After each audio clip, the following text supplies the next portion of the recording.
Okay. All right, enough. Come on, you guys. I'm not. What am I, a bad ventriloquist now? Seriously, come on. I want to hear about this. First of all, So she really did get me, a little nervous. Not that I'm like a huge pothead or anything, but I just thought, oh wow, like that's really something.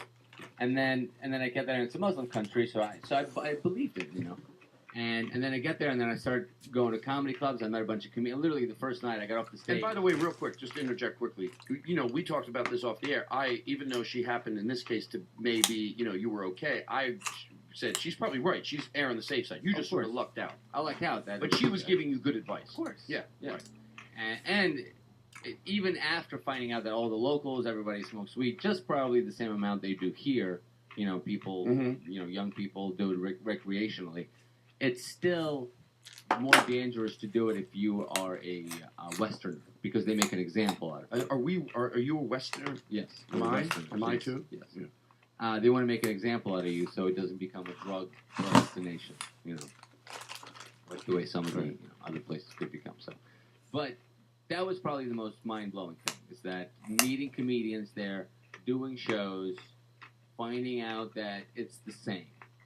It was the most comforting thing that could have happened to me is finding out that comedians are the same everywhere, and their behavior is the same everywhere. Like literally within 3-4 days, I had people picking me up, taking me to restaurants, to dinner with their family, bringing me home to hang out, going to parties with their friends. Well, that's why podcasts. I'm glad you're saying this because that's why even though sometimes we sarcastically make that joke about the comedian that I don't think is funny, I always say this. I adore.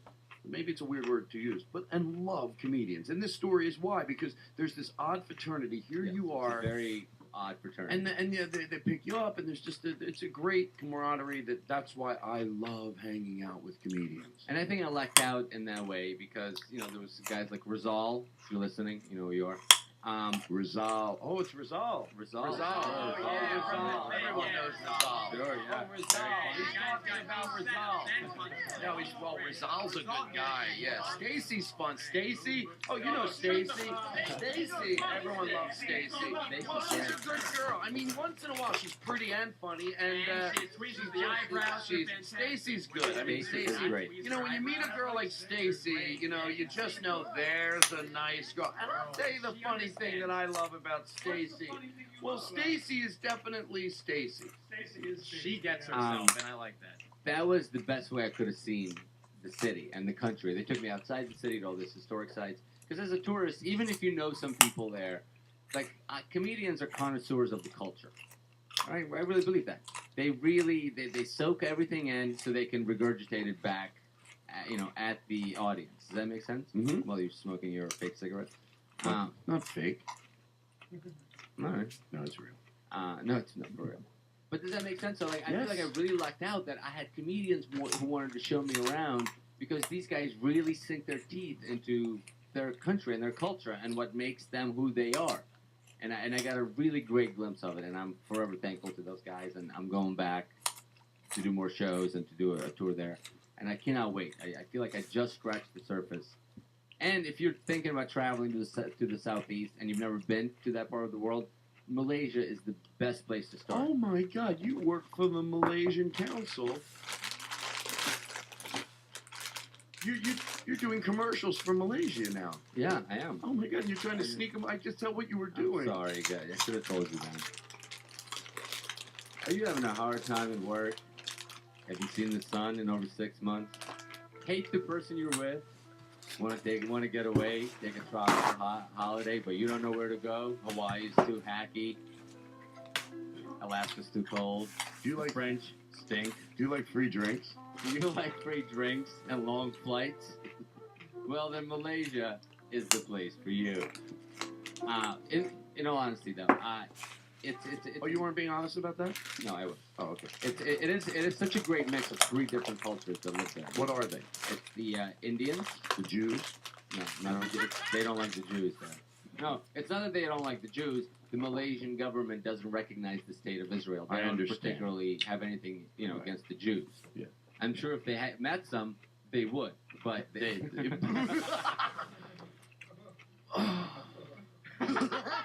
Todd, all right, you have to laugh again. I'll get over it, but it's not going to happen right away. Yeah, I know.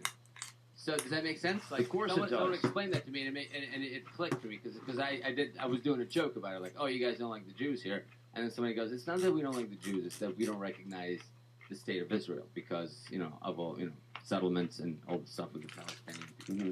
So anyway, Chinese, Indians, and the Malays, the indigenous population, they all live in harmony. 3 different cultures, and they have all retained their cultural identity, but they all live together, and it makes for this very unique, interesting mix of people. So you could have the best Chinese food you've ever had. You could have authentic Indian food. Mm-hmm. You can have local cuisine, and everyone's there, and they're all Malaysians. So in a way, it's sort of like America, where all these cultures come together, and they into this melting pot that makes one country, Right. makes one thing. And when you're there, and how long till you're there to when you meet all these comedians? 4 days.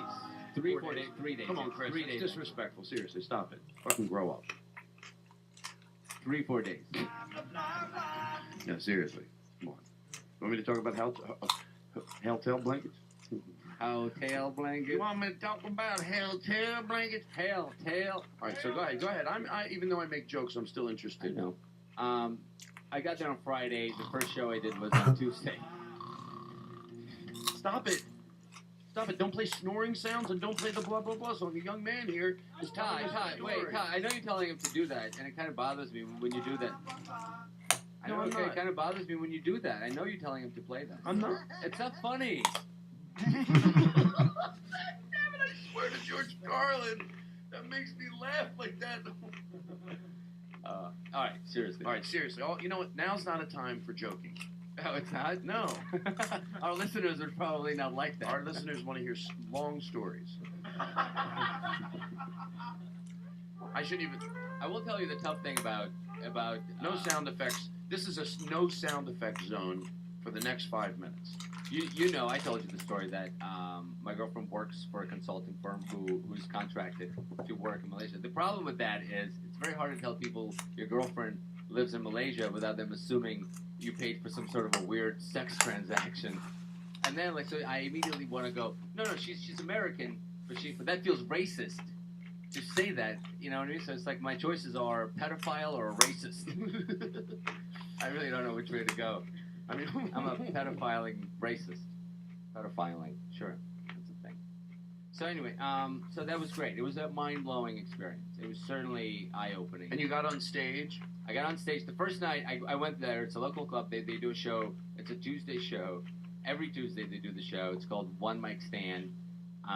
If you're ever, it sounds silly to say that. I don't know how many of our listeners would end up traveling to that part of the world. First of all, you should. It's amazing there. They all speak English. It's a national language. They love foreigners. It's great. And you said the clubs were crowded? The clubs were packed. So the first night I go there, it's near a college campus, and there are all these hip young people, and they're all watching. And I'm watching comedians go out from South Africa, from Australia, from Singapore, from a lot of Malaysian local guys, some Indian guys from India, some Indian guys from Malaysia. It was insane. And Do then people recognize you from the podcast? yes, people go, hey, before you even said anything, they recognize just by looking at me. So then the guy goes, hey, you want to go up? Because Alex, our manager, had set up some spots for me. Alex Murray, Burlstein, Gray. Just Burlstein now. Oh, Burlstein. So What happened to Gray? Ray's doing his own thing. Oh, no, Gray.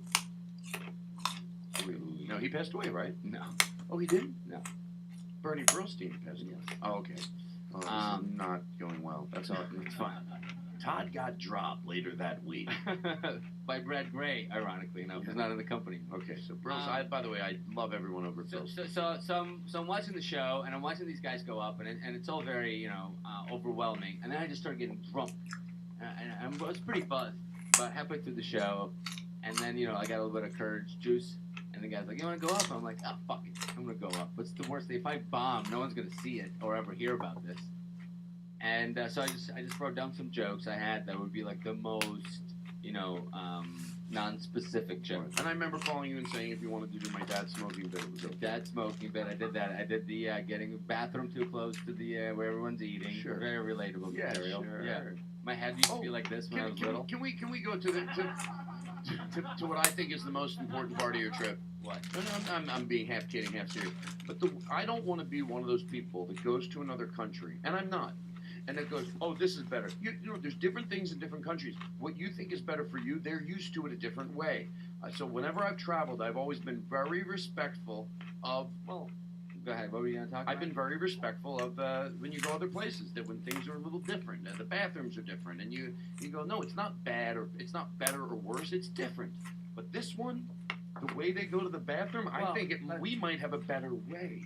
I don't. Why are you mad? Am I mad that I'm bringing this up? I'm not mad. I just don't want it. Like, I loved my time there, and I loved the people there, and I don't want it to become like a dumb American, like Americans making fun of unevolved. You know what, Daniel? You're to George Carlin. You're totally right. But do we have to touch on it a little? So we can touch on it a little bit. And I even talked about it on stage. The way I figure out how to say it is that was the thing I had the hardest time with. I'm not saying it's not a judgment. I'm not passing judgment. Okay, let me explain what happens. Here in America, what is it called when you go to a bathroom and it squirts water up to clean you? A bidet. It's not only for women, it's for men too, right? Right. Okay. Here you wipe off some of the excess, and that's for final cleaning. That makes a lot of sense. There's no toilet paper. It's all just... Most places that Westerner would go into, and a lot of the ones that even don't, they will have either toilet paper or they'll have napkins. But some don't. But some might not. And you know what? Just so I don't seem like I remember I said, well, so people know, but you're right. That's not what you should come back from an amazing place. Right. So let's move on. Yeah. To George Carlin. No, I agree with you. Yeah, I don't want to be that morning show that sits on for, well, we'll be right back. Hey, Tom, I got gravy in my neck. I use my neck to wipe my ass. Oh, Westwood One in Culver City. I was just in Malaysia. Like a show. Okay, so go ahead. So I went up. I just did like 5 minutes. Some jokes killed. Some jokes I had to readjust. Like the whole getting ready for bed thing, just laid there. I could not explain it, you know. But and then I came home that night. I couldn't sleep. I was like on coke. I could not believe You do coke. you do coke. You do coke. You do coke. And then from that point on, I did more shows that week. Hold on, caller, go ahead. They didn't even wait for a response. They just hung up. And then, so that was the first week. It was just all shows. I met all these amazing people. And then the second week, we just traveled all over the country and went to see different historic sites. It is interesting to be in a place where they take us, America, with a grain of salt. Because it's like they have buildings that are twice as old as our country. So to them, it's like, no one really hates you guys. It's just that, but that's another thing I figured out is that